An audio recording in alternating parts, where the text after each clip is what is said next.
आज की कहानी जो मैं सुनाने जा रही हूँ, जिन्होंने पोस्ट करी है उन्होंने अपनी दादी के बारे में यहाँ पे फीलिंग शेयर किया है कि उनकी दादी को मरे हुए तो काफ़ी टाइम हो गए हैं, लेकिन फिर भी उन्हें आज ये एहसास होता है कि उनकी दादी उनके आसपास ही हैं।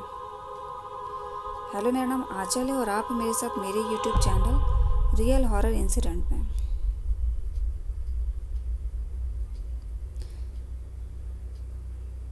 इस कहानी में भी इन्होंने अपना नाम और पता तो नहीं लिखा है, लेकिन जिस तरह से कहानी सुनाई है तो चलिए सुनते हैं इनकी कहानी। मैं पहली बार अपनी कोई स्टोरी पोस्ट कर रही हूँ और मेरा पूरा परिवार सोचता है या मेरा पागलपन है, क्योंकि ये सिर्फ एक संयोग है, लेकिन मैं इसे संयोग या कल्पना नहीं मानती। मेरी दादी का पिछले वर्ष 3 अक्टूबर को निधन हो गया था।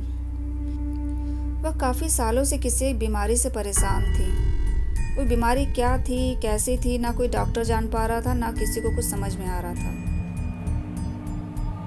दादाजी भी काफ़ी परेशान हो गए थे, क्योंकि वो भी कुछ नहीं कर पा रहे थे। उन्होंने भी सारा फैसला भगवान के हाथ पे छोड़ दिया कि अब वही फैसला करें जो उनको सही लगे। काफ़ी सालों तक मेरी दादी इस बीमारी से लड़ती हुई आखिर में वो ख़त्म हो गई। मेरी दादी हम लोग को बहुत मानती थी, प्यार करती थी। खैर, जब मेरी दादी ख़त्म हुई तो मेरे जो दादाजी थे वो अपनी नई गर्लफ्रेंड के साथ चले गए और बहुत कम ही उनका वापस आना हुआ।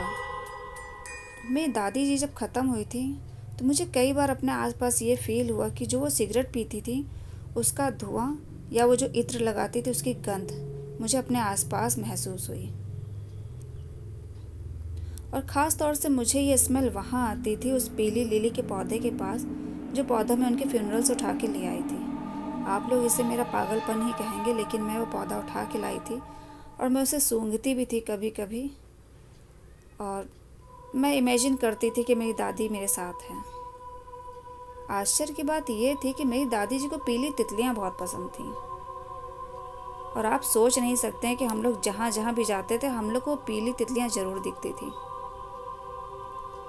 कहने को तो ये एक नॉर्मल इंसेक्ट है, किसी को भी कहीं भी दिख सकता है, लेकिन आप खुद सोचिए, जिस मरे हुए इंसान को जो चीज़ बहुत प्यारी हो वो आपको दिखे तो कहीं ना कहीं वो उसकी प्रेजेंस को फील कराती है। इसलिए मुझे भी लगता था कि मेरी दादी आसपास है, क्योंकि उनकी वो सिगरेट की स्मेल, उनके परफ्यूम की स्मेल और वो पीले फूल, पीली तितलियाँ मुझे कहीं ना कहीं दिखते रहते थे। लेकिन मेरे घर में कोई भी इन सब बातों को नहीं मानता था, या शायद मानने से इनकार करते थे।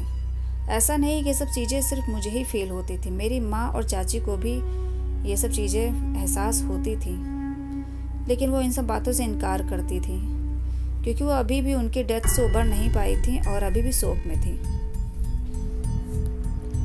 मैं अपनी दादी की याद में उनके घर से कुछ छोटी मोटी चीज़ें ले आई थी। वो धार्मिक चीज़ें थीं, धार्मिक पुस्तकें, मदर मैरी और एंजल बेबी की फ़ोटो और मूर्तियाँ थीं, जिन्हें मैंने बहुत प्यार से अपने घर में रखा सजाकर। आमतौर पर लोग इसे संयोग और अजीब घटनाओं तक ही सीमित रख देते हैं, लेकिन यह घटना मेरे लिए पता नहीं क्यों मुझे लगता था कि मेरी दादी कहीं आसपास ही हैं, क्योंकि हमेशा मुझे उनकी प्रेजेंस फील होती रहती थी। कई साल हो चुके हैं, मेरी सर्जरी होने वाली है, क्योंकि मेरा एक फैमिली बैकग्राउंड है। मेरी माँ की तरफ से परिवार में हर महिला को प्रेगनेंसी कंसीव करने में थोड़ी दिक्कत होती है। अगर कंसीव हो भी जाती है तो बेबी में कुछ दिक्कतें आ जाती हैं, और मैं भी इन सब चीज़ों से वंचित नहीं रह गई हूँ, क्योंकि मुझे भी डॉक्टर ने कंसीव करने के लिए सर्जरी बताई है। यह बात मैं आप लोग को इसलिए बता रही हूँ क्योंकि सर्जरी करवाने से मुझे कोई डर नहीं लग रहा है, ना मुझे ये बात परेशान कर रही है। यहाँ परेशान तो मुझे ये तारीख कर रही है, क्योंकि डॉक्टर ने जो डेट दी है सर्जरी की वो है 3 अक्टूबर।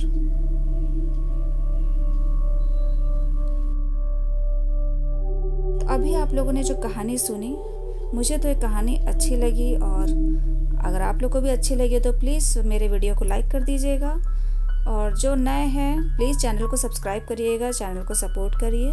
तो फिर मिलती हूँ किसी और नई डरावनी कहानी के साथ। तब तक के लिए धन्यवाद।